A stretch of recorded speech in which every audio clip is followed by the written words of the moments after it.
Hello दोस्तों, मैं आज आप लोगों के सामने फोर्थ सेमेस्टर बीबीए एविएशन की पुस्तक अग्निशिखा में तृतीय अंक के बारे में बताने जा रही हूँ। तो तृतीय अंक में स्थान है कुसुमपुर और समय है शाम का।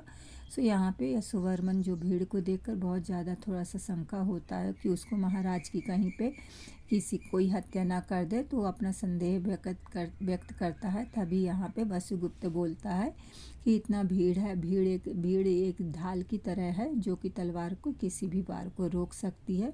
और इतनी भीड़ में कोई भी विद्रोही क्या हो सकता, कोई भी विद्रोही देन तलवार को ढाल मतलब तलवार के वार को कुंठित कर सकता। जो भीड़ है उसका सामना नहीं कर पा, भीड़ के सामने कोई भी विद्रोही है वो आक्रमण नहीं करेगा। तब बोलता कि अंतःपाल तुम्हारा यशोवर्मन तुम्हारा शक तो दूर हो गया होगा। तब यशोवर्मन बताता है कि संदेह जो शक जो है पानी का बुलबुला नहीं होता कि एक क्षण में हुआ और एक क्षण में भंग हो जाए। वो संदेह तो धूमकेतु की एक रेखा की तरह होता है कि जो आकाश के एक छोर से निकलता दूसरी छोर तक चला जाता है। तो धूमकेतु का मतलब जानते हो तुम? वसुगुप्त क्या होता है? भय का प्रतीक है, अमंगल का प्रतीक है, आशंका का प्रतीक है। तब वसुगुप्त बोलता है किंतु भय, अमंगल, आशंका ये तीनों तो नहीं है। नंदवंश का विनाश होते ही ये पत्ते की तरह क्या हो गए, अलग हो गए हैं। तो यहाँ पे यशोवर्मन बोलता है अलग अलग भले ही हो गए हों बट हैं तो यहीं पे ही। तब वसुगुप्त बोलता है कि अब रहें भी या नहीं भी रहें उससे कोई फर्क नहीं पड़ता, जब तक यवन और पारस वही के राजाओं के साथ हमारे महाराज चंद्रगुप्त कुसुमपुर में प्रवेश कर रहे हैं तो सारी प्रजा उनका स्वागत कर रही है। तो क्या इस कोलाहल में तुमने प्रजाजनों के उत्साह की सरिता मतलब नदी को उमड़ते हुए नहीं देखा क्या?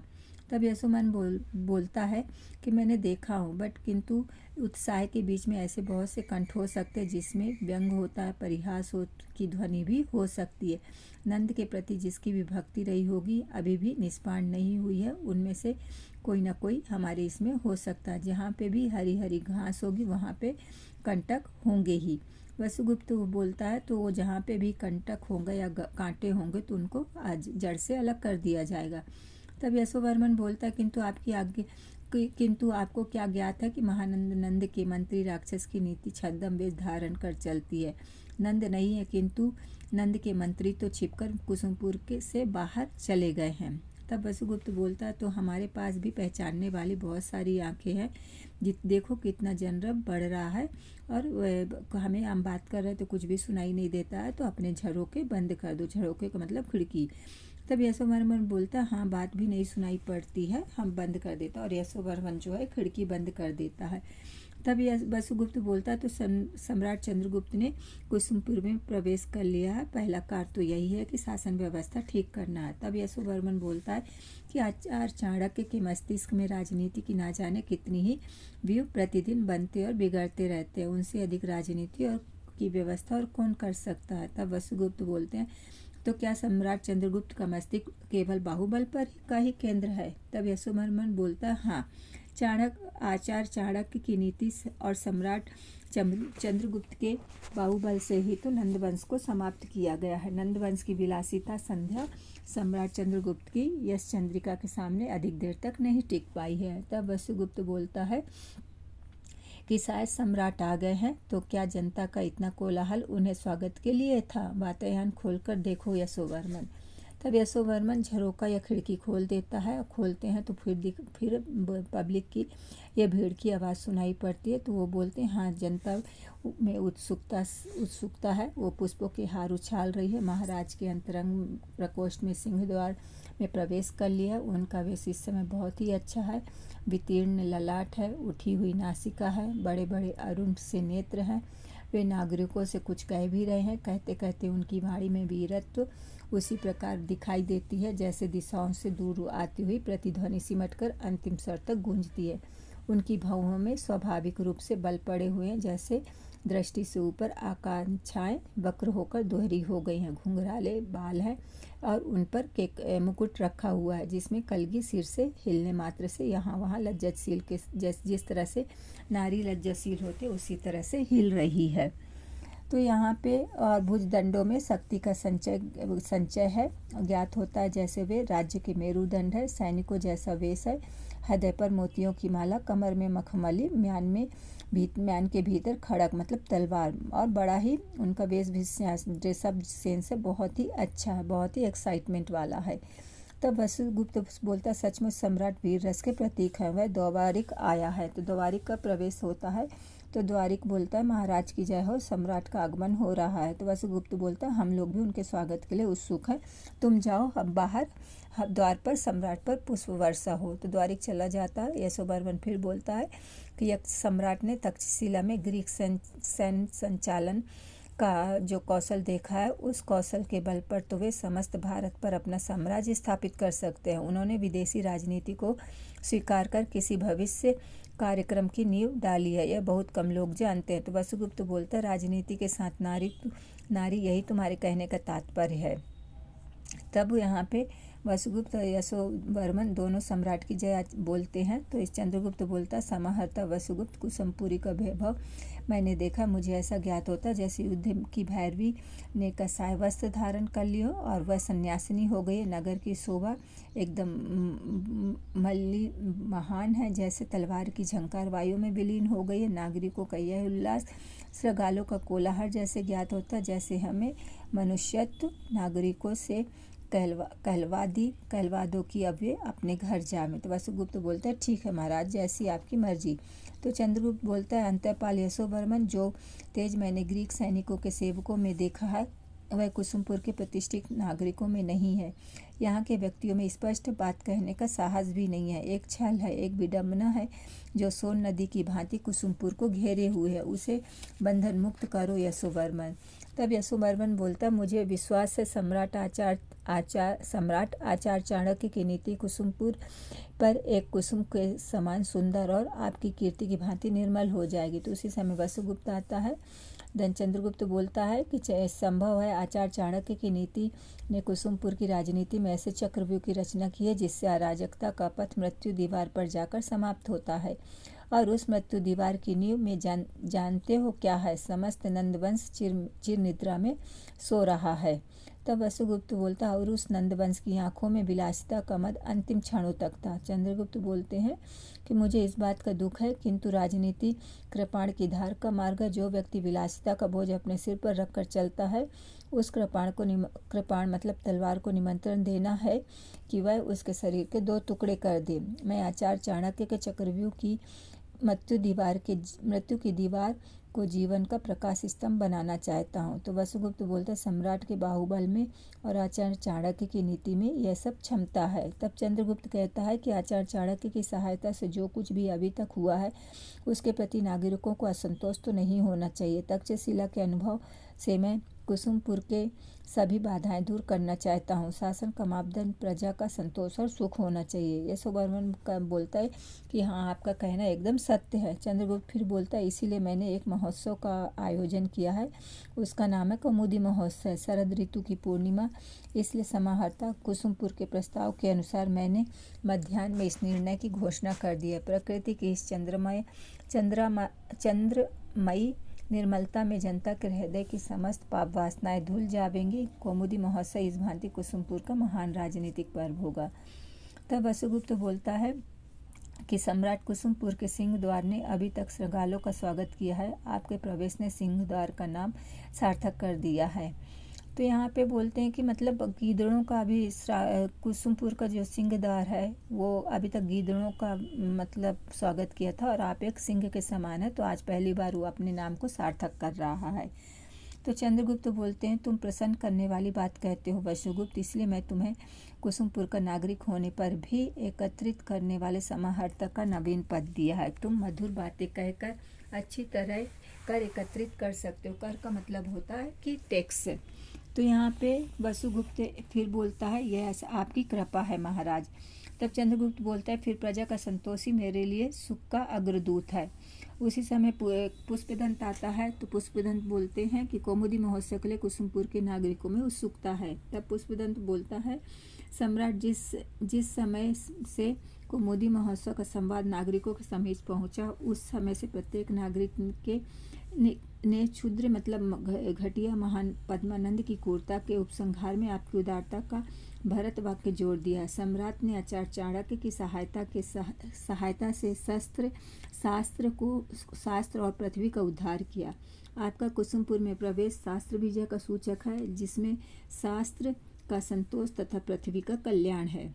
तो यशोवर्मन बोलता है, प्रजा वर्ग में जो कुछ व्यक्ति नंदवंश के समर्थक हो सकते हैं और नंदवंश के विनाश से उनका क्षुब्ध होना स्वाभाविक है, इसलिए कौमुदी महोत्सव के संबंध में सम्राट की घोषणा असंतोष और सुख और ऐश्वर्य से भरकर उन्हें उसमें राजभक्ति की तरंगे उठा सकती है। कौमुदी महोत्सव में कुसुमपुर के निवासी अपनी नगरी की शोभा देखकर अपने वैर विरोध को भूल सकते हैं और नगर का ऐश्वर्य देखकर उनके विचारों की दिशा में परिवर्तन भी हो सकता है, किंतु हमें यह उत्सव सतर्कता से देखना चाहिए। तब वसुगुप्त बोलता, सतर्कता से देखने की ऐसी कोई विशेष आवश्यकता नहीं है। नगरी का ऐश्वर्य जननी का ऐश्वर्य है। जननी का ऐश्वर्य देखकर किस पुत्र को प्रसन्नता ना होगी। अपरिचित व्यक्ति की ओर से भी आई हुई कल्याण कामना भी जब रुचिकर ज्ञात होती तो सम्राट आप जैसे उदार व्यक्ति सम्राट की ओर से की गई कल्याण कामना नागरिकों के हृदय में सम्राट के प्रति भक्ति और श्रद्धा की मंदाकिनी मतलब नदी प्रवाहित किए बिना नहीं रहेगी। तब यहाँ पे चंद्रगुप्त बोलता, ऐसा ही हो पुष्पदंत। क्यों कार्यान्वित पुष्पदंत, कौमुदी महोत्सव का क्या प्रबंध है। तब पुष्पदंत बताता है कि सम्राट कौमुदी महोत्सव के अवसर पर कुसुमपुर को सजाने में नायक ने अपनी सारी शक्ति लगा दी है। सोन और गंग के संगम पर एक सत मतलब 100 नौकाएं, सोन और गंग नदी का नाम है, तो 100 नौकाओं को सम्राट के शुभ नाम के आकार में सजाकर उन पर 40 हाथ ऊपर आकाश दीपों की व्यवस्था की गई है, जिसमें शरद चंद्रिका के हास के साथ सम्राट का नाम भी दीपों का आलोक मतलब प्रकाश मंडल बनता हुआ नागरिकों के हृदयों में प्रवेश कर जाएगा। तो चंद्रगुप्त बोलते यह मनोवैज्ञानिक चातुर्य है। तब आगे पुष्पदंत बताता है कि नगर के कष्ट दीवार के 64 द्वारों पर मंगल कलशों की तरंगे सुसज्जित होंगी। दूर से ऐसा ज्ञात होगा कि कुसुमपुर प्रकाश का एक सरोवर है, जिसमें चारों ओर से दीप किरणों की 64 तरंगे प्रभावित होंगी। चंद्रगुप्त बोलता है यह सौंदर्य रचना तो बहुत ज़्यादा सराहनीय है। उसके बाद पुष्पदंत बोलता है कि सम्राट प्राचीर का जो 570 आलिंद है, उसमें नगर की उतनी ही बालाएं मणिजड़ित आभूषणों से अपने को सुसज्जित कर प्रकाश के आलोक में नृत्य करेंगी। उनके नृत्य में जब उनके रत्न प्रकाश की किरणों से आलोकित होंगे तो ज्ञात होगा कि किरणों के कमलों में प्रकाश बिंदियों में भ्रमर कीड़ा कर रहे, भ्रमर मतलब भौरा खेल रहे हैं। चंद्रगुप्त बोलते हैं ये तो बहुत सुंदर होगा। तब पुष्पदत्त आगे बताता, और सम्राट प्राचीर के चारों ओर सोन नदी की नहर है, जिसमें सहस्त्रों दीपदान होंगे। ज्ञात होगा कि जैसे नगर के चारों ओर दीपों की आकाश गंगा बहती जा रही है। सम्राट बोलते हैं नायक पुरस्कार का अधिकारी है, वसुगुप्त कहता है। तब सम्राट कहते निसंदेह और कार्यान्तिक पुष्पदंत, तुम इस बात की घोषणा कर दो कि इस महोत्सव में जितने भी पर्ण व्यय किए जाएंगे वो राजकोष से व्यय न होकर मेरे चंद्रकोष से व्यय होंगे। यद्यपि इस उत्सव में प्रजा वर्ग का मनोरंजन होगा, तथापि इसका व्यय भार मैं ही वहन करूंगा। तो वसुगुप्त बोलता है यह सम्राट की उदारता है। क्षुद्र राजा महापद्मनंद तो प्रजा से सहस्त्र पर्ण लेकर उन्हें अपने विलास में व्यय करता था और प्रजाजनों को उसी अवसर पर प्राणदंड का पुरस्कार मिलता था। अपने को एक राष्ट्र घोषित करते हुए वे प्रजाजनों के हृदय में अणुमात्र भी स्थान नहीं बना सकी। यही अवस्था उनके पुत्र धनानंद के समय थी। चंद्रगुप्त बोलते हैं वसुगुप्त, आपने समारोह को अरुचिकर चर्चाओं से छद-विछद मत होने दो, डांट देता है वसुगुप्त को। तब आगे बोलता है वसुगुप्त, मुझसे भूल हुई सम्राट, क्षमा प्रार्थी हूँ। चंद्रगुप्त बोलता है और कार्यान्तिक पुरुषदंत, प्रजा भवनों का श्रृंगार कैसा होगा, मतलब प्रजा के जो भवन है, महल है, वो कैसे होंगे। तो पुष्पदंत बोलता है कि सम्राट प्रजा भवनों की श्रेणी में विविध रंग के प्रकाश तोड़ने की व्यवस्था की गई है। ऐसा ज्ञात होगा कि रात्रि के समय सम्राट की राजधानी में 7 रंगों के इंद्रधनुष विविध नत्र मुद्रिकाओं में सजे हुए हैं। तब वसुगुप्त बोलता है और इस अवसर पर सम्राट के समक्ष नंदवंश की राजनर्तकी के नृत्य की व्यवस्था भी तो होनी चाहिए। तो यशोवर्मन बोलता है यह समय तो नगरी की शोभा देखने का होगा, नर्तकी की शोभा देखने का नहीं। तो वसुगुप्त बोलता है नगरी की शोभा देखने के अनंतर सम्राट विश्राम भी तो चाहेंगे। विश्राम के क्षणों को निद्रालु बनाने के लिए राजनर्तकी के नृत्य की आवश्यकता होगी। तब चंद्रगुप्त बोलते, कार्यांतिक पुष्पदन जाओ और नायक से कौमुदी महोत्सव की व्यवस्था करने के लिए शीघ्र कहो। अब मेरे चंद्रगुप्त से उसे 5 सहस्त्र पौंड पुरस्कार की सूचना भी दे दो। कौमुदी महोत्सव के प्रारंभ का संकेत मुझे तूर्यनाद से मिलना चाहिए, मतलब साउंड से होना चाहिए। पुष्पदंत बोलते हैं, जो आ गया और चला जाता है। तब चंद्रगुप्त वसुगुप्त से बात करता है कि नायक वास्तव में पुरस्कार का अधिकारी था। कुसुमपुर में ऐसा सौंदर्य रचना संभवतः पहली बार हुआ है। सही है ना वसुगुप्त? तब वसुगुप्त बोलता है, इसमें कोई डाउट नहीं है महाराज। कुसुमपुर में रहते मेरा इतना जीवन व्यतीत हुआ, किंतु महाराज नंद ने विलासिता की थाह पाकर भी कभी अपनी नगरी का ऐसा श्रृंगार नहीं किया। यह श्रेय आपके ही शासन में होगा कि कुसुमपुर सचपूर्ण सौंदर्य का कुसुम बन सका। कुसुम मतलब फूल। तब चंद्रगुप्त बोलता, वसुगुप्त तुम्हारी प्रशंसा अतिशयोक्ति से भरी है। इतनी प्रशंसा सुनकर मुझे कभी कभी संदेह होने लगता है। तो वसुगुप्त बोलता, किस बात पर? तो चंद्रगुप्त बोलते हैं, तुम कहते हो उसकी यथार्थता पर, मतलब जो कहते हो वो सही है कि नहीं है। तब वसुगुप्त बोलता, सम्राट परीक्षा करके देख ले, सत्य को सत्य कहना कोई अतिशयोक्ति नहीं होगी। सम्राट और फिर सम्राट भी तो स्पष्ट वक्ता है, सम्राट स्वयं इस बात को समझते हैं। चंद्रगुप्त बोलता है, चंद्रगुप्त रणनीति के अतिरिक्त और कुछ भी नहीं समझता। वसुगुप्त समाहर्ता के नवीन पद पर तुम्हारी नियुक्ति के संबंध में भी मैंने महामंत्री चाणक्य ही समझे। इस संबंध में उनसे पूछने का मुझे अवकाश ही नहीं मिला। यशोवर्मन बोलते हैं कि आचार्य चाणक्य से पूछना बहुत आवश्यक था सम्राट। तब वसुगुप्त बोलते हैं, यशोवर्मन तुम्हें मेरा अपमान करने का कोई अधिकार नहीं है, तुम मुझसे द्वंद्व युद्ध करने के लिए प्रेरित कर रहे हो। तो यशोवर्मन बोलता है, सम्राट के सेवक और आचार्य महामंत्री चाणक्य के शिष्य होने के नाते मैं द्वंद्व युद्ध के लिए प्रस्तुत हूँ। वसुगुप्त और सम्राट से कहता है, सम्राट मुझे द्वंद्व युद्ध करने की आज्ञा दीजिए। तो जब चंद्रगुप्त दोनों को डांटता है और बोलता है, यशोवर्मन ये राजकक्ष है, कोई युद्ध का मैदान नहीं है। कौमुदी महोत्सव को रक्त का अभिषेक नहीं चाहिए। तुम्हें भी इतने शीघ्र गुस्सा नहीं होना चाहिए। तब वसुगुप्त बोलता है, सम्राट मैं क्षमा चाहता हूँ, किंतु सत्य की रक्षा हो। तब चंद्रगुप्त बोलते, अवश्य होगी, और आज कौमुदी महोत्सव में सौंदर्य की भी रक्षा होगी। हाँ, तुम राजनर्तकी के संबंध में क्या कह रहे थे? तब वसुगुप्त बोलता है कि सेवक यही निवेदन कर रहा था कि सम्राट के विश्राम के क्षणों को निद्रालु बनाने के लिए राजनर्तकी के नृत्य की आवश्यकता हो। चंद्रगुप्त बोलता, हाँ होनी ही चाहिए। तब वसुगुप्त बोलता है, तो सम्राट मैंने उसकी सज्जा के लिए विशेष प्रबंध करा दिए हैं। वह राजप्रसाद के उत्तर कक्ष में वेशभूषा से सुसज्जित है। तब चंद्रगुप्त बोलते कि मेरी इच्छा के पूर्व ही कार्य की आयोजन करने वाले वसुगुप्त, मैं तुमसे बहुत प्रसन्न हूँ। कौमुदी महोत्सव में सदैव मेरे साथ रहना। वसुगुप्त बोलते कि यह मेरा तो सौभाग्य है। चंद्रगुप्त आगे कहते हैं कि इस अवसर पर मुझे तक्षशिला का स्मरण हुआ है, उस तक्षशिला का जिसमें 18 विषयों की शिक्षा दी जाती थी, सहस्त्रों विद्यार्थी थे। वहाँ मेरे एक मित्र थे, तुमने भी उसका नाम सुना होगा, प्रसिद्ध संतज्ञ कात्यायन। तो वसुगुप्त बोलते हैं, वो तो व्याकरण निर्माता पढ़ने के अभ्यास सिद्ध शिष्य प्रसिद्ध हैं सम्राट। तब चंद्रगुप्त बोलता है, हाँ मैं आयुर्वेद, धनुर्वेद और शाल्य सीखता था, और कात्यायन वेद और व्याकरण पढ़ने के व्याकरण सूत्र भाषा और साहित्य के पूर्व ही चलते थे। उसी प्रकार तुम्हारे कार्य भी मेरी इच्छा के पूर्व ही हो जाते हैं। तो वसुगुप्त बोलते, आप मुझे आदर दे रहे हैं, सम्मान दे रहे हैं महाराज। तब चंद्रगुप्त आगे बोलते, वही आचार्य चाणक्य से मैत्री हुई। नीति निष्णात आचार्य चाणक्य के समान बुद्धि और अंतर्दृष्टि में आज समस्त आर्यावर्त में एक भी व्यक्ति नहीं है। मतलब आचार्य चाणक्य के समान नीति और बुद्धि में कोई भी नहीं है। मेरा सौभाग्य है कि वे मेरे आचार्य और महामंत्री हैं। तब यशोवर्मन बोलता है, सम्राट आचार्य चाणक्य की नीति अमर होने की क्षमता रखती है। राजनीति के साथ आयुर्वेद आदि में भी आचार्य चाणक्य बहुत ज़्यादा निपुण है। चीन के एक राजकुमार अपनी नेत्र पीड़ा की चिकित्सा कराने के लिए तक्षशिला आए थे। आचार्य चाणक्य ने 1 सप्ताह की चिकित्सा में उन्हें स्पष्ट दृष्टि प्रदान की। तो चंद्रगुप्त बोलता है, यह मैं जानता हूँ। उनकी राजनीति पर मुग्ध होकर तक्षशिला शासक अंबिक उन्हें तक्षशिला में ही रखना चाहता था, किंतु उन्होंने वहां रहना स्वीकार नहीं किया। उन्होंने मुझे आश्वासन दिया कि हम दोनों एक स्वतंत्र राज्य की स्थापना करेंगे।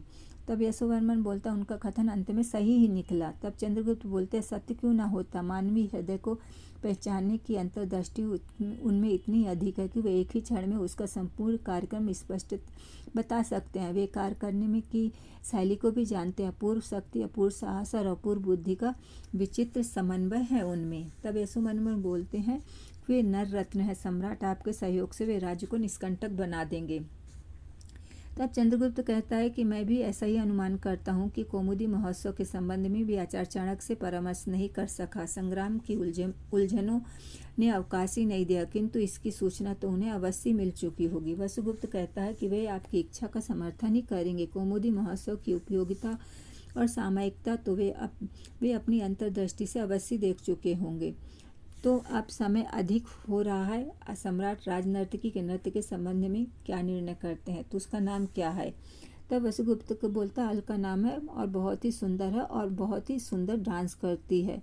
तब चंद्रगुप्त बोलते पहले मैं उससे देखना चाहूँगा। तब वसुगुप्त बोलते अवश्य सम्राट, वह राजप्रसाद के उत्तर कक्ष में वेशभूषा से सुसज्जित है, आज्ञा हो तो उसे सम्राट की सेवा में पेश करूँ। तब चंद्रगुप्त बोलते ऐसा ही हो। वसुगुप्त जो आज्ञा उसे अभी सम्राट की सेवा में उपस्थित करता हूँ, ऐसा कहकर चला जाता है। तब आगे चंद्रगुप्त बोलता है अंतःपाल यशोवर्मन, राजनर्तकी अलका का नृत्य देखकर मैं कुसुमपुर की उत्कृष्ट नृत्य कला का परिचय पा सकूंगा। यशोवर्मन बोलते हैं मैं सम्राट की सेवा में एक निवेदन करना चाहता हूँ। तो यशोवर्मन बोलता कि विलासी नंदवंश की राजनीति में यह राजनर्तकी अलका है। तो यह राजनर्तकी अलका है। यशोवर्मन, हाँ सम्राट, राजनर्तकी के जीवन का यह सबसे बड़ा अभिशाप है कि वह नंदवंश के विनाश का कारण बनी और इस तरह वह निर्दोष नहीं कही जा सकती। तो चंद्रगुप्त बोलता निर्दोष, वह सब प्रकार से दोषी कही जानी चाहिए। गौतम ने अहिल्या को शाप क्यों दिया? वह अहिल्या ने अपने सदाचार से अपने सौंदर्य की रक्षा नहीं की, फिर क्यों उसे इंद्र को नहीं पहचाना? सच्ची का सौभाग्य अप्सराओं को बांटने वाले इंद्र की लालसा का भी परिचय चाहिए। वैसे ही क्या अलका महाराज नंद को नहीं पहचान सकी? क्या महाराज नंद की आंखों में उसकी अंगराखी और अरुण रेखाएं विद्युत बनकर नहीं चमक उठी? यशोवर्मन, तुम जानते हो आकाश की उल्का प्रकाश से ओतप्रोत रहती है, किंतु जब वह उदित होती है तो समस्त संसार में अमंगल की आशंका क्यों होती है? तब यशोवर्मन बोलते हैं कि जब सम्राट ऐसा सोचते हैं तो उसके नृत्य की अनुमति क्यों दे रहे हैं? तो चंद्रगुप्त बोलते हैं केवल कौमुदी महोत्सव को शोभा संपन्न करने के लिए और कुसुमपुर की जनता के मन में यह संतोष उत्पन्न करने के लिए कि सम्राट चंद्रगुप्त ने महाराज नंद के आश्रितों के साथ सहानुभूति का व्यवहार किया। तुम जानते ही हो यशोवर्मन, महाराज नंद के लिए जो विष था उससे मैं अमृत में परिणित करना चाहता हूँ। तब यशोवर्मन बोलते हैं सम्राट तक्षशिला के स्नातक हैं, सम्राट जानते हैं कि राजनीति में राजनर्तकी का क्या स्थान है। तब चंद्रगुप्त बोलते हैं कि वही स्थान जो कृपाण की धार को ढकने के लिए म्यान का होता है। राजनीति रूपी कठोर कृपाण का आतंक छिपाने के लिए राजनर्तकी रूपी आवरण आवश्यक है, किंतु यह आवरण कृपाण मतलब तलवार की धार को कुंठित नहीं करता।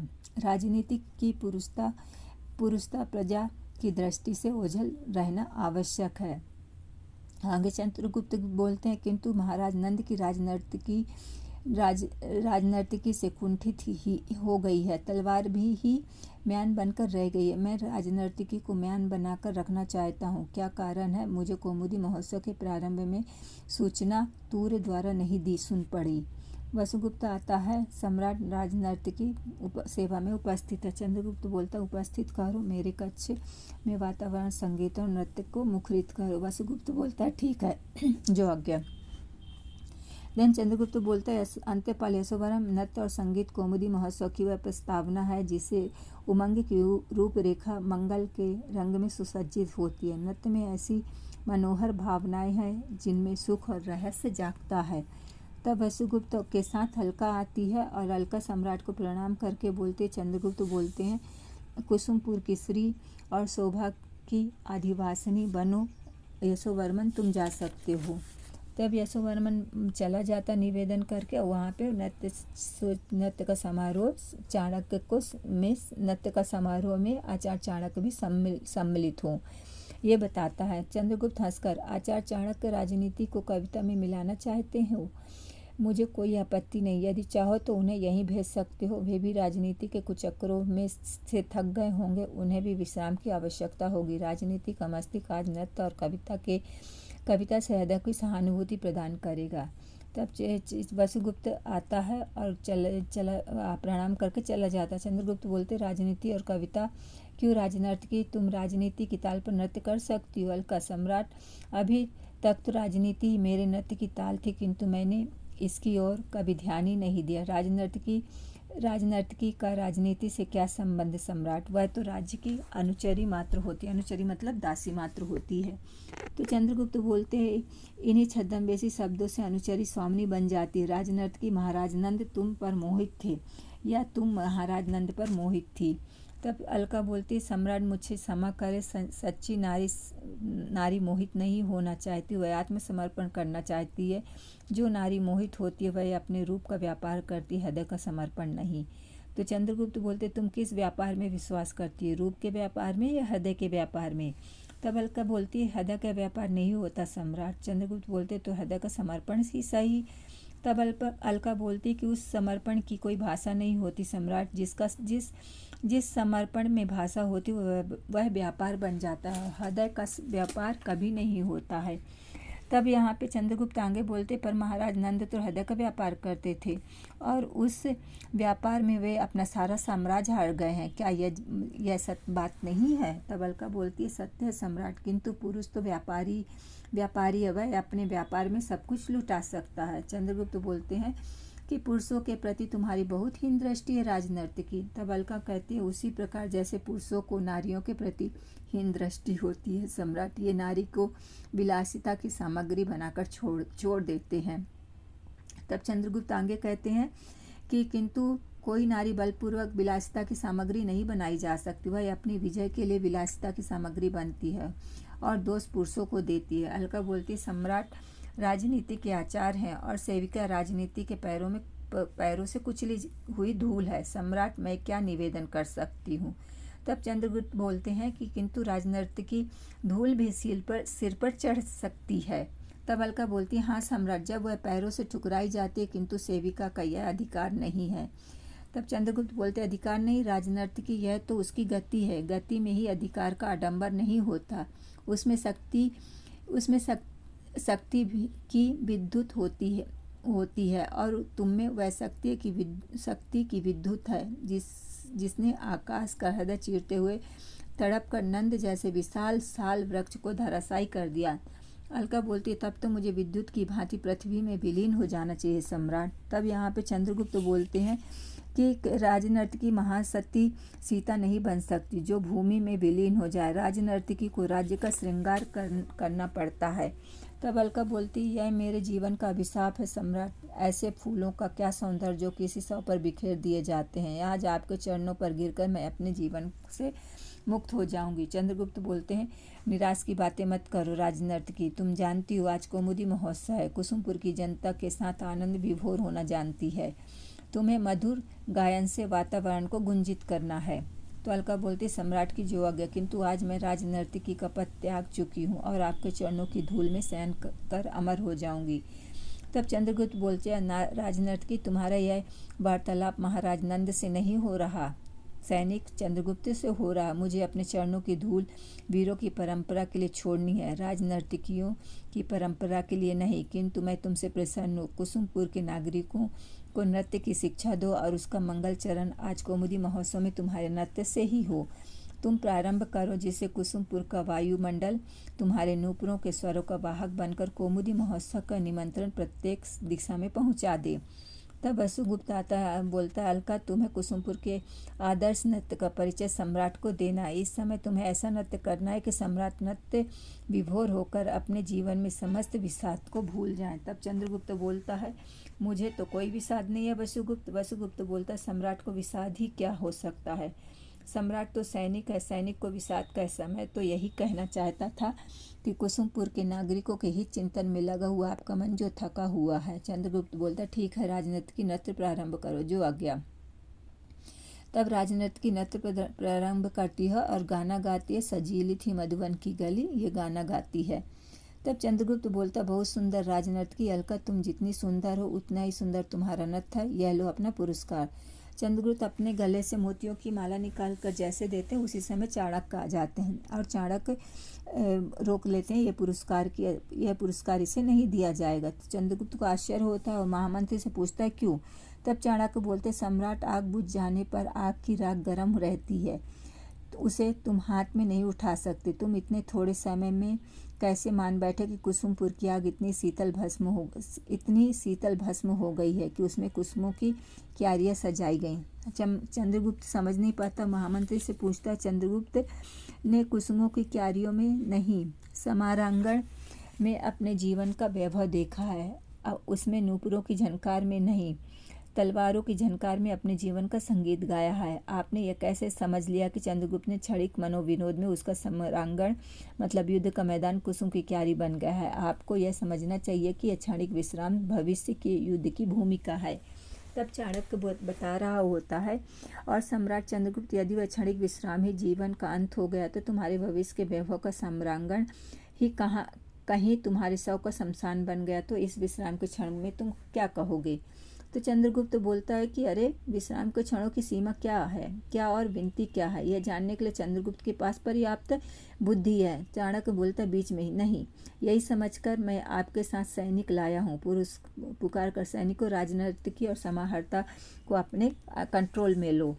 तब उसी समय सैनिक आकर दोनों को, वसुगुप्त को और अलका को, अपने कंट्रोल में ले लेते हैं। वसुगुप्त बोलते हैं, यह तो राजमर्यादा भंग हो रही है, रक्षा कीजिए। चंद्रगुप्त बोलते हैं, महामंत्री, वसुगुप्त अपने नए समाहर्ता है। चाणक्य बोलता है, किंतु इस समय वे बंदी हैं। सैनिकों, दोनों को नियंत्रण में लो, यदि कोई विरोध करे तो बल का प्रयोग करो। वसुगुप्त करुण स्वर से बोलते हैं, मैं निर्दोष हूँ, सम्राट मुझे बचाइए, मेरी रक्षा करिए। अलका भी बोलती है, मैं नारी हूँ, नारी की मर्यादा सुरक्षित हो, सम्राट नारी की मर्यादा सुरक्षित हो, मैं स्वयं नियंत्रण में होती हूँ।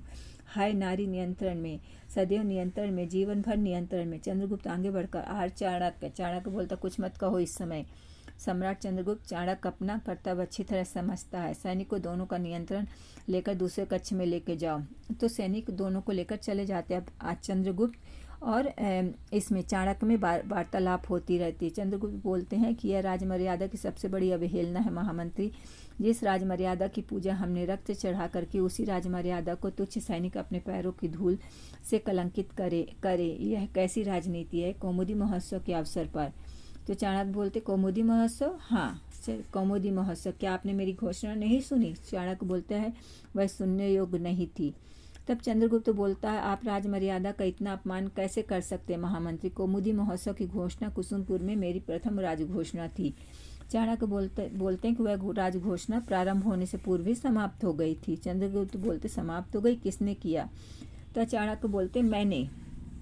चंद्रगुप्त बोलते हैं, इसलिए मुझे घोषणा का तुर सुनाई नहीं पड़ा, तो आपने कौमुदी महोत्सव की घोषणा नहीं होने दी। चाणक्य बोलते, नहीं, मैंने घोषणा ही नहीं होने दी। कारण जान सकता हूँ? चंद्रगुप्त कहते हैं, हाँ, मैं कारण नहीं बता सकता। चंद्रगुप्त बोलते, सम्राट कौन है, चंद्रगुप्त या चाणक्य? तो चाणक्य बोलते, चंद्रगुप्त है। तो चंद्रगुप्त बोलते, फिर सम्राट की आज्ञा की अवहेलना क्यों हो रही है? चाणक्य बोल रहे हैं कि इसलिए कि वह आज्ञा किसी के मछले बालक के हट की तरह है। तो यहाँ पे चंद्रगुप्त फिर बोलते हैं, उसकी रक्षा होनी चाहिए। नहीं, बालक आग पकड़ना चाहता तो उसे आग पकड़ने की अनुमति नहीं दी जाती है।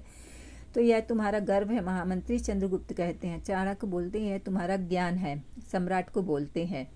तो चंद्रगुप्त गुस्सा हो जाते हैं, महामंत्री से बोलते हैं, कुसुमपुर की विजय में तुम्हारा हाथ रहा है, तो क्या इतनी छोटी सी विजय ने ही तुम्हारे गर्व को, चिंगारी को फूंक कर मारकर लपट में परिवर्तित कर दिया कि यह गर्व उस चिता की ज्वाला है जिससे तुम्हारी राजनीति जलकर भस्म हो गई? तब चाणक्य आंसर देते हैं कि मुझे इसकी चिंता नहीं है सम्राट, गर्व मेरे अंतःकरण का अधिकार है, वह राज्य को अनुशासित नहीं है। किंतु मैं यह स्पष्ट कर देना चाहता हूँ कि चाणक्य के गर्व की चिंगारी स्वर्ग के राज्य को प्राप्त करके भी लपट नहीं बनेगी। हाँ, अपमान के हल्के झोंके से वह दावाग्नि मतलब आग की ज्वाला बन जाएगी। हाँ, अपमान के हल्के झोंके से दावाग्नि बनकर तुम्हारे वैभव के नंदन वन को क्षण भर में भस्म कर सकती है। तुम क्या नंद वंश के विनाश की पुनरावृत्ति करना चाहते हो? मतलब चाणक्य उसको बताना चाहता चंद्रगुप्त को कि जिस तरह से नंद वंश का विनाश हो, वैसे तुम्हारा भी विनाश करना चाहते हो क्या? चंद्रगुप्त बोलते हैं, आर चाणक सैनिक चंद्रगुप्त विलासी नंद नहीं है जो पतन के गर्त के मुख पर खड़ा हो, हल्की सी राजनीति के धक्के की प्रतीक्षा करे। मौर्य चंद्रगुप्त हिमाद्री की तरह सुदृढ़ है, जिसमें महामंत्री चाणक्य की कुटिल राजनीति रूपी आंधियों के झोंके एक कण भर भी विचलित नहीं कर सकते। मतलब आपकी जो भी राजनीति होगी वो मुझे क्या नहीं कर सकती, हटा नहीं सकती है। चाणक्य बोलते हैं, मौर्य चंद्रगुप्त क्षत्रित्व क्या इतना पतित हो गया कि वह ब्राह्मणत्व का पर पदाघात करे? क्या तुम जानते हो कि मौर्य हिमाद्री की भांति सुदृढ़ कैसे बना? उसकी सुदृढ़ता को धारण करने वाली पृथ्वी इसी ब्राह्मण की राजनीति है। यदि यह शक्ति एक क्षण के लिए अलग हो जाए तो हिमाद्री इतने वेग से नीचे गिरेगा कि वह अपने समीपवर्ती वृक्षों को भी लेकर समुद्र तल में चला जाएगा। तब समुद्र की तरंगें इसी ब्राह्मण के चरणों में लौटने के लिए आवेंगी और वह ब्राह्मण उस आवेग को देखेगा भी नहीं। चंद्रगुप्त बोलते हैं, आर्य चाणक्य, संसार में इतने प्रतापशाली राज्य हुए हैं, क्या वे सब महामंत्री चाणक्य की राजनीति के बल पर हुए हैं? और महामंत्री चाणक्य नहीं, वहाँ किसी राज्य की स्थापना ही नहीं हुई। क्या सारे राज्य की शक्ति महामंत्री चाणक्य की शक्ति से है? शक्ति से ही भिक्षा मांगकर चलती है। और क्या चंद्रगुप्त इतना हीन है कि उस शक्ति के बल पर ही विजय प्राप्त करता है? तब जाने दो ऐसी शक्ति को। उसे मैं आज अपने से दूर करता हूँ। महामंत्री चाणक्य, तुम महामंत्री पद से मुक्त किए जाते हो। चाणक्य बोलते हैं कि मौर्य, तुम अपना शस्त्र फेंक दो, यह कलंक इसी समय दूर करता हूँ।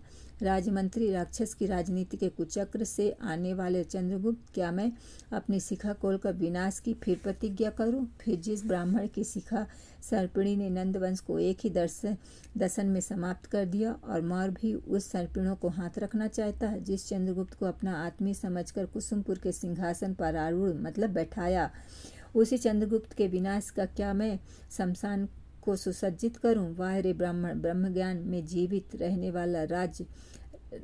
वाला आज राज्य के कुचक्रों से लांछित हो रहा। आज अपने दृष्टि सागर का विष मैं ही पी रहा हूँ, किंतु चंद्रगुप्त, मुझ में कालकूट को भी पी जाने वाले नीलकंठ की शक्ति है, समझते हो? चंद्रगुप्त बोलता, समझता हूँ चाणक्य।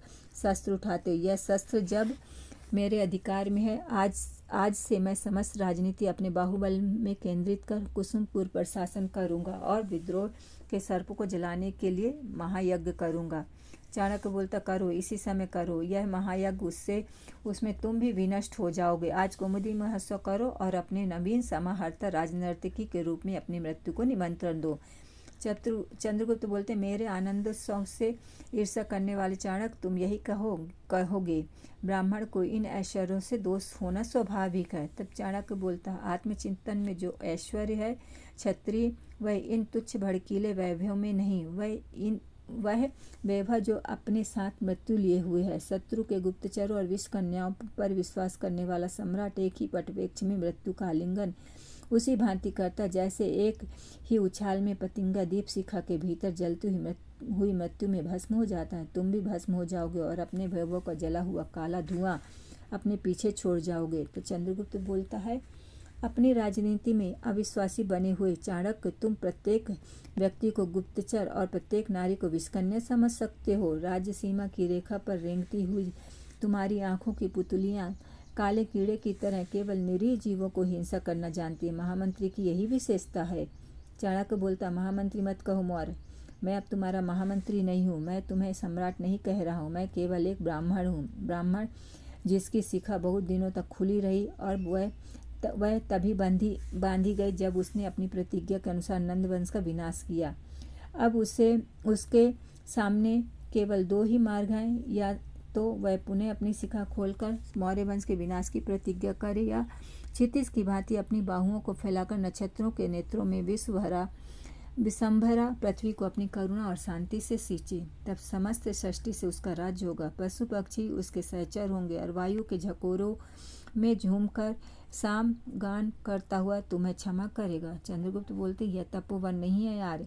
और चंद्रगुप्त क्षमा का ना तो पात्र है ना अभिलाषी।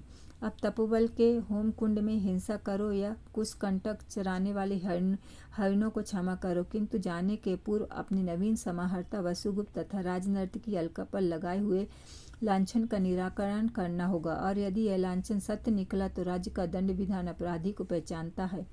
यह मेरा अंतिम आदेश है। चाणक्य बोलता है, अपनी नवीन समाहर्ता को प्रथम आदेश दो। और मैं तुम्हारे समझ से सत्य के उद्घाटन के लिए बाध्य नहीं हूँ। चंद्रगुप्त बोलते, तो ब्राह्मण सत्य के उद्घाटन को अपना धर्म ना समझे, उसे मैं किस संज्ञा से संबोधित करूँ। चाणक्य बोलते हैं, सत्य का उद्घाटन मैं अपनी इच्छा से कर सकता हूँ, किंतु इस उद्घाटन के अंतर में मैं एक क्षण भी यहाँ नहीं ठहर सकूँगा। यह वातावरण अभिशप्त बनकर मेरे रोम रोम में तीव्र प्रतिहिंसा की ज्वाला उत्पन्न कर रहा है।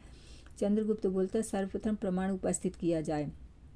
चाणक्य सैनिकों को बुलाता, सैनिक आते हैं और चाणक्य बोलता, समाहर्ता वसुगुप्त और राजनर्तकी अलका को उपस्थित करो। सैनिक जाते हैं और बुलाकर लाते हैं। चाणक्य बोलता, चंद्रगुप्त, प्रजा के संस्कार जल्दी नहीं छूटते। इस समय भी महाराज नंद के सहानुभूति रखने वाले व्यक्ति कुसुमपुर के में विद्रोह की लपटों के स्फुलिंग बने हुए। राजमंत्री राक्षस कुसुमपुर के नागरिकों में अविश्वास के बीजों पर अपनी राजनीति का जल सींच रहा है। कुसुमपुर के समस्त कार्यों में षड्यंत्र का जाल जयकार के छद्मवेशों में चारों ओर घूम रहा, और तुम कुमुदी महोत्सव में असावधान होकर विष कन्या का स्पर्श करना चाहते हो। चंद्रगुप्त, मैं अपने निष्प्रह नेत्रों से सब कुछ देख रहा हूँ, और तुम देखकर भी कौमुदी महोत्सव की शीतलता में हलाहल पान करने जा रहे हो। मैं फिर यही कहना चाहता हूँ, सैनिक वसुगुप्त और अलका के साथ प्रवेश। अच्छा, समाहर्ता वसुगुप्त और राजनर्तकी अलका। सैनिक, तुम जाकर द्वार पर अपना स्थान ग्रहण करो। समाहर्ता वसुगुप्त, मुझे दुख है कि मैंने तुम्हें सैनिकों के नियंत्रण में रखा। मैं जानता हूँ कि तुम सम्राट चंद्रगुप्त के विश्वासपात्र नवीन समाहर्ता हो। तब वसुगुप्त बोलता, मैं समाहर्ता नहीं हूँ महामंत्री। यदि समाहर्ता होता तो सम्राट समाहर्ता का अपमान इस भांति नहीं देख सकते। तब अलका भी रोने लगती है, और नारी का अपमान आज तक कुसुमपुर के राजकक्ष में नहीं हुआ। मैं अपमानित हुई हूँ सम्राट। चंद्रगुप्त बोलते, निसंदेह मैं दोनों के अपमान का प्रतिकार करूंगा। तब चाणक्य बोलता है सम्राट से कि तुमने आश्वासन पा लिया। समाहर्ता और राजनर्तकी, तुम्हें भी सम्राट के बाहुओं की शीतल छाया प्राप्त हो चुकी है। किंतु वसुगुप्त, मैं भी जानना चाहता हूँ समाहर्ता राजनर्तकी से तुम्हारा क्या परिचय कितना पुराना है। वसुगुप्त, मैं राजनर्तकी का नाम भी नहीं जानता था महामंत्री। मुझे तो कौमुदी महोत्सव की घोषणा के कुछ समय पूर्व राजनर्तकी का परिचय मिला। तो तुम कुसुमपुर के निवासी हो न समाहर्ता? कुसुमपुर के एक ग्राम अमरावती का निवासी हूँ मैं, वहीं का अंतःपाल था। वसुगुप्त कहता। चाणक्य बोलते, तो तुम कुसुमपुर में कब से निवास करते हो? वसुगुप्त बोलता, मैंने कहा ना मंत्री, मैं कुसुमपुर का नहीं अमरावती का निवासी हूँ। चाणक्य बोलता, सम्राट चंद्रगुप्त ने तुम्हें कुसुमपुर में पाया था, अमरावती में नहीं। उन्होंने तुम्हें अपना समाहर्ता बनाने में तो कुसुमपुर की नागरिकता को ही ध्यान में रखा होगा। वसुगुप्त बोलता, मैं कुसुमपुर में निवास नहीं करता महामंत्री। मैं अमरावती से कुसुमपुर आया अवश्य करता था। चाणक्य बोलते, वर्ष में कितनी बार आया करते थे? वसुगुप्त बोलते, मैं कह नहीं सकता। चाणक्य कठोर स्वर में, प्रश्न की अवहेलना नहीं की जा सकती, ठीक उत्तर दो। वसुगुप्त बोलता है, महाराज नंद के प्रमुख उत्सवों में आया करता था। चाणक्य, गत वर्ष बसंतोत्सव में सम्मिलित हुए थे अमरावती के अंतःपाल? तो वसुगुप्त बोलता, हाँ महामंत्री। चाणक्य, वसंतोत्सव में राजनर्तकी अलका ने नृत्य किया था, तुमने उसे देखा था? वसुगुप्त बोलता, हाँ। तो अब तो तुम अलका के नाम से परिचित हो? वसुगुप्त बोलता, हाँ महामंत्री। चाणक्य, अभी तो तुमने कहा कि मैं अलका का नाम भी नहीं जानता था, और कहा कि कौमुदी महोत्सव के कुछ समय पूर्व ही राजनर्तकी का परिचय हुआ। वसुगुप्त, मैं राजनीति की बातें प्रकट नहीं करता। चाणक्य हंसकर, बड़े राजनीतिक हो। अच्छा, राजनीति की बातें मत कहो, सीधा उत्तर दो। तुम राजनीति राजमंत्री राक्षस के गुप्तचर कब हुए? वसुगुप्त, महामंत्री, मैं दुष्ट राक्षस को जानता भी नहीं। चाणक्य, उसी तरह जिस तरह तुम राजनर्तकी को नहीं जानते थे। वसुगुप्त चंद्रगुप्त से, सम्राट मेरे सम्मान की रक्षा कीजिए। चंद्रगुप्त, मैं रक्षा करूंगा, पहले महामंत्री आचार्य चाणक्य के प्रश्नों के उत्तर दो। वसुगुप्त बोलते, मैं उत्तर देने में असमर्थ हूँ सम्राट। कौमुदी महोत्सव के इस अवसर पर मैंने अधिक आसव पान कर लिया, इसी कारण मेरे उत्तर ठीक नहीं है। चाणक्य बोलता है, कोई हानि नहीं समाहर्ता, मैं तुम्हें और भी आसव पान करने के लिए दूंगा, जिसने तुम्हारे लिए यह कौमुदी महोत्सव भी मंगलमय हो। वसुगुप्त बोलता है, मैं अधिक आसव पान करना राजधर्म के प्रतिकूल समझता हूँ महामंत्री। चाणक्य बोलता है, अभी तुमने कहा ना कि अधिक आसव पान करने के कारण मैं ठीक उत्तर नहीं दे सकता। अब कहते हो मैं अधिक आसव पान करना राजधर्म के प्रतिकूल है। तब वसुगुप्त बोलता मैं राजनीति के रहस्य आपके समक्ष खोलने में असमर्थ हूँ। चाणक्य बोलता बार बार राजनीति, प्रत्येक प्रश्न में राजनीति। राज्य का समाहर्ता राज्य के महामंत्री से राजनीति के रहस्य नहीं कहना चाहता, और आसोपान करने में भी तुम्हारी राजनीति है। हाँ, तुम्हारी नहीं, मेरी। समाहर्ता यदि तुम नहीं चाहते कि मैं तुमसे राजनीति के रहस्य खोलने के लिए नहीं कहूँगा, कविता की बातें कहूँगा, तो कविता की बातें कर सकते हो। उत्तर दो। मैं आसव वन कुसुमों की सुगंधी लिए हुए हूँ, वह इतना मादक क्यों होता है? वसुगुप्त मैं नहीं जानता महामंत्री। तुम नहीं जानते, मैं जानता हूँ। जो आसव वन कुसुमों की सुगंधी लिए हुए है वह इतना मादक इसलिए है कि उसमें सुंदरियां अपने हाथ से पान कराती हैं। ऐसी सुंदरियां जिनको नेत्रों में आसव है, वे तुम्हारे आसव को देखते हुए अपने नेत्रों का आसव उसमें डालकर उसे और भी मादक बना देती हैं। वसुगुप्त आप तो राजनीति और कविता दोनों में पारंगत है महामंत्री। चाणक्य बोलते हैं चाणक्य की सुखी सिराओं में कविता कहाँ, किंतु तुम्हारी इच्छा अनुसार मैंने राजनीति के रहस्यों के बदले तुम्हें कविता देना चाहता हूँ। एक बात और पूछो, सुंदरियों के नेत्रों में अधिक मादकता है या अधरों में? तब वसुगुप्त बोलते इस प्रश्न का उत्तर देना कठिन है महामंत्री। चाणक्य बोलते हैं राजनीति के रहस्यों से भी कठिन समाहर्ता, जिसमें तुम पारंगत हो। अमरावती के अंतःपाल और महाराज नंद के वसंतोत्सव में सम्मिलित होने वाले वसुगुप्त के लिए यह प्रश्न कठिन नहीं। महाराज नंद के वसंतोत्सव में अनंग क्रीड़ा का आयोजन हुआ था। वसुगुप्त बोलते हाँ महामंत्री। तब चाणक्य आगे बोलते और तुम उसमें सम्मिलित हुए थे, तब तो तुम जानते ही होगे कि सुंदरियों के नेत्रों में अधिक अधरों में मादकता होती है ना समाहर्ता? उत्तर दो। वसुगुप्त बोलता है हाँ महामंत्री। तो जो आसव सुंदरियां अपने अधरों में लगाकर देती हैं उसमें और भी अधिक मादकता होती है। उत्तर दो। तब बोलता है हाँ। चाणक्य बोलता है अब मुझसे तुमसे कोई प्रश्न नहीं करना। तुमने इतने प्रश्न कब पूछकर मैंने तुम्हें कष्ट कर दिया, इसके लिए तुम्हें पुरस्कार देना चाहिए, और वह पुरस्कार यह है कि तुम राजनर्तकी अलका के अधरों को स्पर्श किए हुए मादक आसव का एक घूंट पियोगे। अलका के विहल होकर क्षमा कीजिए महामंत्री, मैं आसव का स्पर्श नहीं करूंगी। आज तक न मैंने आसव पान किया है न पान कराया है, और मैं क्षमा की भीख मांगना चाहती हूँ महामंत्री। चाणक्य कौमुदी महोत्सव में पुरस्कार मिलता है, देवी भीख नहीं। तो सैनिक को बोलता है एक आसव लाया जाए। सैनिक जो आज्ञा कहकर अलका महामंत्री मेरा जीवन अभिशाप्त से परिपूर्ण है। मैं राजनर्तकी बनकर नारी भी नहीं रह गई। मैं संसार का सबसे बड़ी विडंबना हूँ। मैं पाप की कालिमा हूँ। मैं गौरव की ज्वाला हूँ। मैं चाणक्य नहीं देवी, तुम महाराज नंद की नर्तकी थी, अपूर्व सुंदरी हो, कलापूर्ण नृत्य की सम्राज्ञी हो। हाँ, मुझे दुख है कि तुम्हारा जीवन क्या ले आया है। चषक, हाँ अपने साथ ही तो लाया है, आसव और चषक, तो तुम इसका पान करो राजनर्तकी। अलका महामंत्री मुझे आसव पान ना कराओ, मुझे विष दे दो, भयानक हलाहल दे दो, उससे शांति मिलेगी। मेरी जिह्वा का सर्पदंशन चाहिए, सर्पदंशन चाहिए महामंत्री। सर्पदंशन तुम्हें नहीं चाहिए, राजनर्तकी किसी और को चाहिए। सैनिक बलपूर्वक यह आसव राजनर्तकी को पान कराओ। राजनर्तकी पान करना चाहती, अनिच्छा पूर्ण लड़खड़ाती हुई सांस में मदिरा पान करने की आवाज़ बस रहने दो। जब यह आसव राजनर्तकी के अधरों को छूकर और भी मादक बन गया, तब कौमुदी महोत्सव में समाहर्ता वसुगुप्त को उनका पुरस्कार चाहिए। सैनिक अब से आसव समाहर्ता वसुगुप्त को प्राण कराए। वसुगुप्त बोलते सम्राट मेरी रक्षा करे, मैं आसव पान नहीं कर सकता। चाणक्य बोलते सैनिक वसुगुप्त को शेषासव बलपूर्वक पिलाओ।